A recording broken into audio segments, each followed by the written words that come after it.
Slow progress the last couple of weeks, and it looks like the garage time is going to be limited in the near future as well.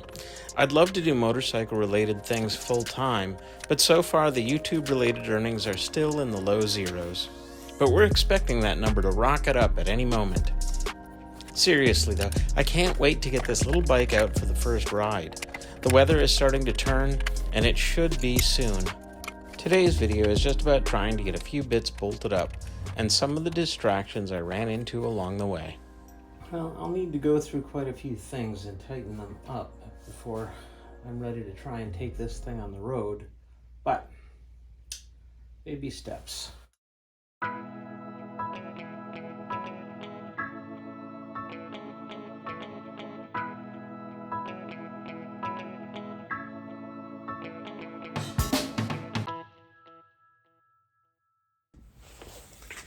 I was not originally planning to do anything with the inside of the gas tank because there is, it's pretty clean overall. But I was looking closer with flashlight, and I do see that there is more rust down in along the bottom seam than I hoped. So since I've got that homemade rust remover, I am going to try and fill this up and give it an overnight and see if it cleans that out.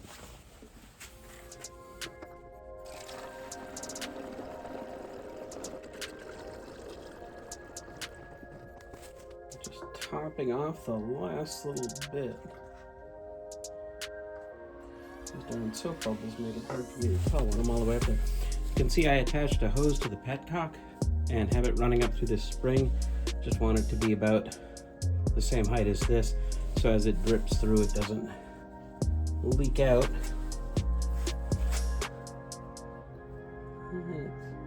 Water level is just about all the way up. So just add just a tiny bit more. Okay, I'm gonna call that good.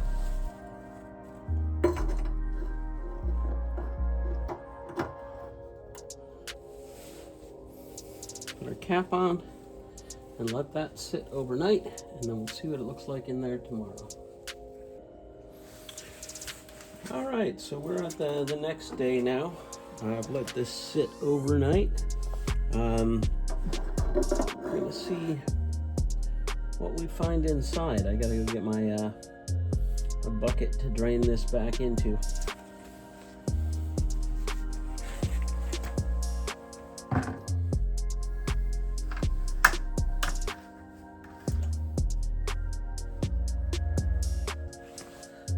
While that's draining, I'm going to get this rubber gasket out of here. I did order a new one of these and it showed up, so hopefully it's not too difficult to extract and get the new one in place. This one is pretty dead. Excuse me.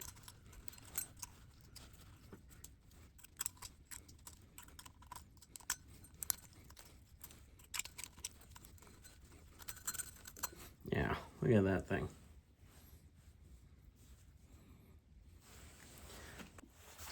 Now that it's drained down a bit, I just took the hose off, and now I'm going to unscrew the petcock because I'm going to want to rinse that separately, and it'll allow the rest of this to drain much more quickly.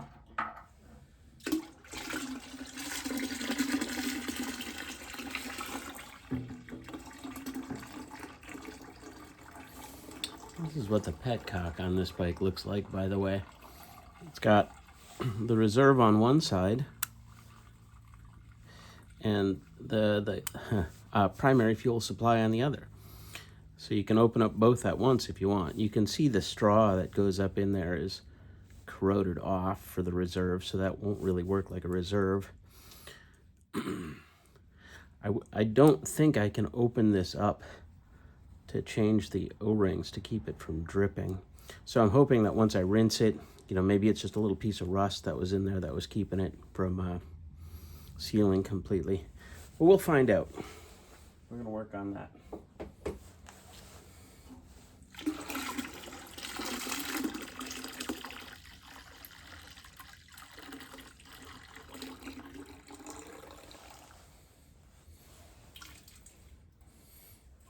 tank empty. I'm going to take this out to the yard hose, the hose bib, and rinse it out completely. So the next thing I want to do after rinsing it out is dry it out. I wish I had a good way to show you guys the inside, but everywhere I could see with the flashlight, all the rust was gone. So I'm very happy about that. So right now I have clamped to my workbench a heat gun, and I'm just blowing it through the tank. I might turn it up to the high, but for now I've just got it on low till everything is warmed up. Feel the air coming out the bottom. We're just going to let that run for a while, make sure we get all dry inside, and then after it's dry, I'm going to coat the inside with some Marvel's Mystery Oil.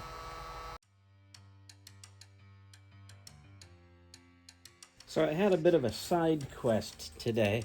While I was drying out the gas tank with the heat gun and that arrangement that I showed you earlier, I shut it off to check the progress at one point, and when I went to turn the heat gun back on, it stopped working. Now, it's got a manufacturer date on it of 2010, and I figure my operational costs of owning this heat gun are about $1 a year. So, fine, it's time to replace it. But if you're anything like me, you like to understand failure mechanisms and what went wrong. So I proceeded to unscrew it and take it all apart, and I tested the switch, and the switch is good. You can hear the nice tone for each position. The cord was good, that worked. The motor was good. When I put power to the motor, it spins up nicely, just like it's supposed to. And before power can get to the motor, it runs through the heating element, and this is in the tube at the end. And so power goes from the switch through the heating element and then to the motor. So that left as the last place that I could have an issue was in the heating coils. So just for fun, I checked. So this is I think this is the high heat coil. And when we check continuity there, we get a nice tone. But before power can get to the high heat one, it's got to go to the low heat one, because when you do the high power, it uses both. So if we check the continuity at the low coil, let's see, where's the top of that thing? There's that one and that one. No tone. There's some resistance. So there is a break in the wiring up here in the low heat circuit. So it's done, but I know how it broke or why it broke. I'm actually going to clip these wires and uncoil it and see if I can see where the break is. But like I say, operational cost was like $1 a year on this thing. So the other advantage of breaking it down is the case is ABS plastic, which can be recycled. This tube is metal, which can be recycled. This fan and motor I'm going to put in my parts bin, because you never know when you're going to test something. And the switch is still good, and sometimes you need a switch. And I'm kind of a pack rat, and I'm cheap, so I'll keep those things. So you can't really see all the way in there, but you can see how relatively clean it is. You can see it's still a little bit of rust up on the collar where I didn't have the rust remover. So we've got it all dry in there, and now I'm going to get the Marvel's Mystery Oil so I can coat the inside. But first I got to put the rubber gasket on the cap and put the petcock back in.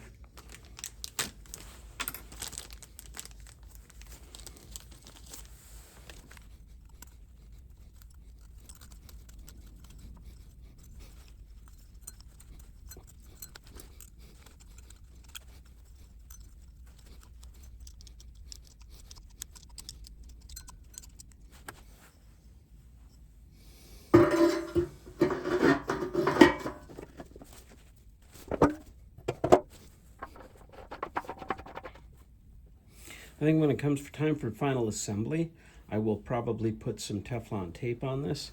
But right now, I'm just going to do that. Close it. We'll see if the cleaning helped at all with that drip, or if the mystery oil still comes out of there.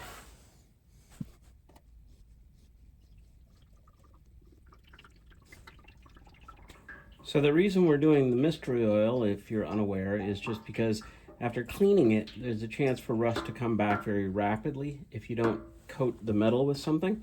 And so this is just my go-to to coat it all. You know, with exterior parts, a lot of the times I'll just spray it down with something like WD-40, but inside the gas tank like this, just slosh it around. Make sure you get every surface. And this is another product that can be reused. So I'll slosh around each direction. Give it a bit of a shake. Haven't seen any drips out of the petcock yet, so that's good. Hopefully it cleared whatever was keeping it from sealing. Oh, no, I did just get a drip there. Oh, well. All right, so let's have a look inside real quick. You can see it's all over the cap, so that's good.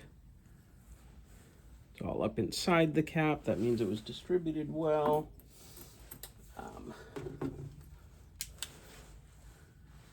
Everything I can see inside is nicely coated.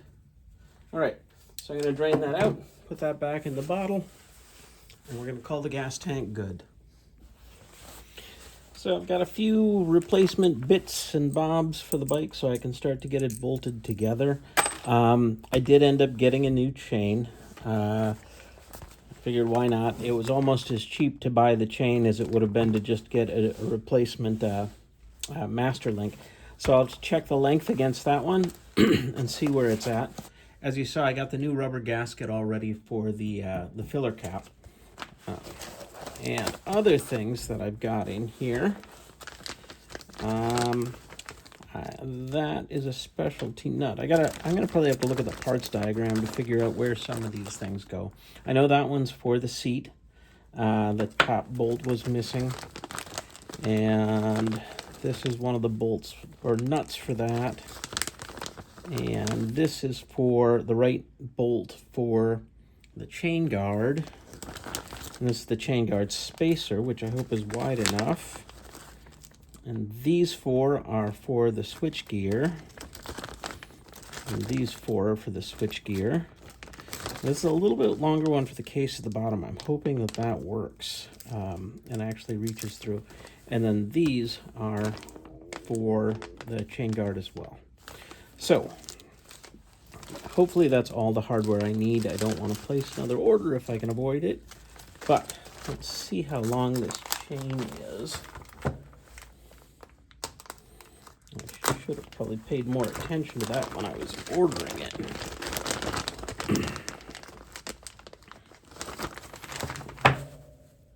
Came with 2 master links, so I could use that one if I wanted and still have a spare.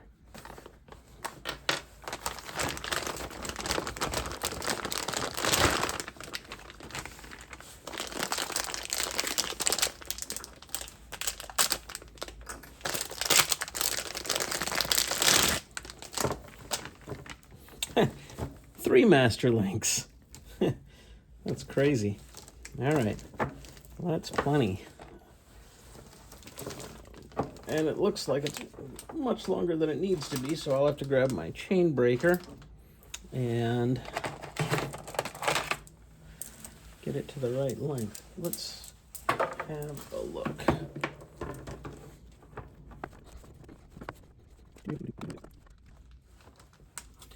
All right, so it's not that much longer than it needs to be, but yeah, it's got a couple extra links, so we'll shorten that up and get it right. All right, so I think earlier in the video you saw me take this cover off, or put this cover on, but now I gotta take it back off because I've got my chain. Before I cut the chain to length, I'm actually going to just put it on and see where it sits. and snug everything up from there. But I also have some new hardware, the correct hardware for the chain guard, and correct hardware for up here. So I'm going to be taking care of some of that stuff, and nothing back here is currently tight or square or any of that. So I'm going to start locking stuff down now that the chain is in, but we'll just set it there for now so don't end up losing it. So I have a tendency to set things down and forget where to put them.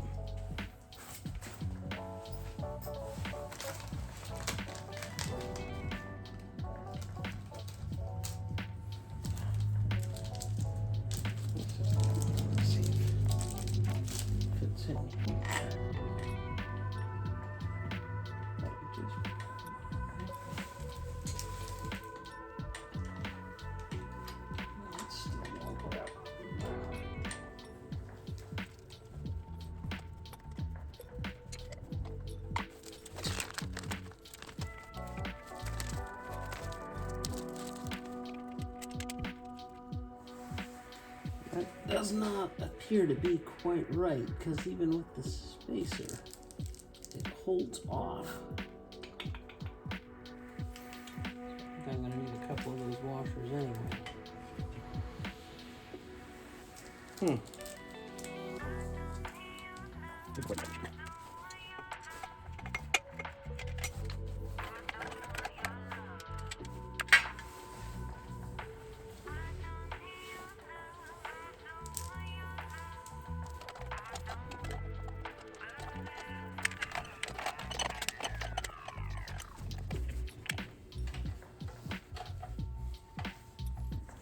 All right, so I got that chain shortened up. It was a bit bigger pain than I had hoped. I have two chain breakers, and one was too big and one was too small, of course. So I just had to grind off the end with a Dremel. And I've got the chain in place, and I'm just going to try and slip the master link in. Come on. And then I've got a plate and the clip. You always want the clip to go in the travel of direction. So since our wheel is rotating that way, we want this forward and the open end towards the back. There it goes. All right. So with the chain in place, I'm going to get the adjusters. I'm going to check this for straightness. Right now it's a little bit loose. I got to pull that tighter back. And yeah, we'll get that locked down. So I've got the lock adjusters, or the adjusters adjusted and tightened down. I normally like to run my chain with a little more slack than this, but I'm nervous about it hitting the wiring here. Maybe I can actually pull it down and give it a little bit more clearance. So I might just loosen that up a hair more. But I imagine I'll get a little bit of stretch out of a new chain initially anyway. So maybe I'll just leave it there, but that'll be okay. Now that I've got my chain adjusted, I've checked it for alignment, and it's good and straight. Not that I'm using the wrench to check it, but eyeball down it to make sure it's not got any kink in it. Now I can tighten my axle. I can get my chain guard on. Chain guard is back on, axle's tight, everything is back there is tight. Brake feels like it's good. Just check. Make sure I got those tight, I got those tight. Cool. So, this cover back on.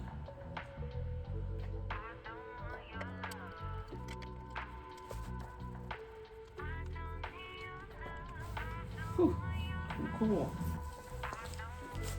So still having some hardware issues with these. I've got my seat pivot in there just fine.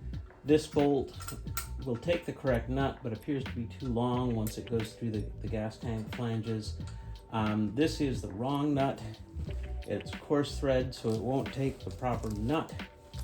So I think I've got to go try and find two new bolts at the hardware store that'll work with this.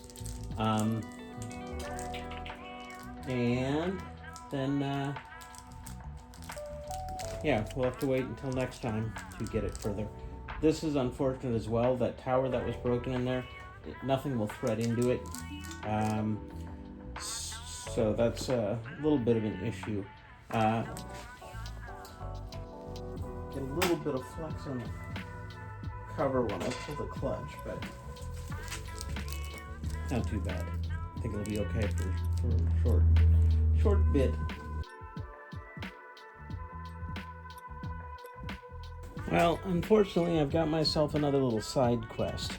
My case broke. I use this thing all the time, and there is something that's supposed to keep this handle down. And contacted GB, and they told me that it's this D-ring. So I ordered it. Unfortunately, it's a simple $5 part, but they charged me $15 to ship the damn thing. But anyway, I'm going to take apart the handle and replace that and see what's up. See if it fixes it. All right, so when you see it from the outside, this is basically what the assembly looks like. And this is the back side. Now, with the key in the locked position like it is, this cam is turned up in here. This is the button that you push to remove the case from the rack. If I unlock it, this bracket slides down right here, and it releases this button, so you could push that button in if you needed to take your the bag off the rack. And now the D-ring that broke is right here. Before I pop this little ring off, I've got to be wary. There is a ball bearing detente right there, so that's going to be spring loaded. I don't know how fast it's going to come out of there, but I want to watch it and make sure I don't lose it.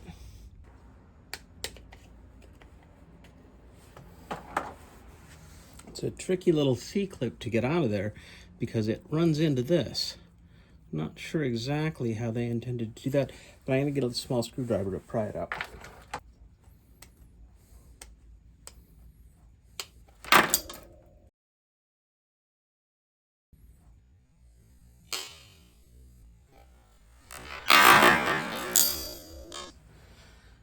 Yep, sure enough. All right, now I've got to find that little clip where it bounced. Got this piece cleaned up. I'm just going to do a thin smear of grease here on the back where the ball is going to roll. I'm going to put some more grease on the ball and the spring to help hold them in place while I try and get this back together. Hopefully nothing goes flying across the garage again. Because it's... Yay! If I open it, close it. So it was particularly important to get that rack fixed tonight because tomorrow is Girl Scout cookie delivery day. So that pannier is completely full. That pannier is completely full. That box is full. And the top box is full. I literally have 62 boxes of cookies loaded onto my motorcycle for delivery tomorrow morning. So pretty much the last thing I need to do on this bike is to weld a tab on the center stand. So I've just finished taking it off. It's a matter of disconnecting the springs. I was nervous because I thought I might have to move the exhaust, but there was enough clearance to get the bolts out. There's one bolt, 17mm bolt on each side, and it's got a bushing that fits through the center stand and then bolts to the frame. I was surprised when I took this off, however, to see that there is a big crack and a hole in the bottom of the thing. Never noticed that before. So I think when I find a friend to weld this on, I'm going to have him fill in a little bit of metal on here and then grind it down to the right circle. But that doesn't look too good to me.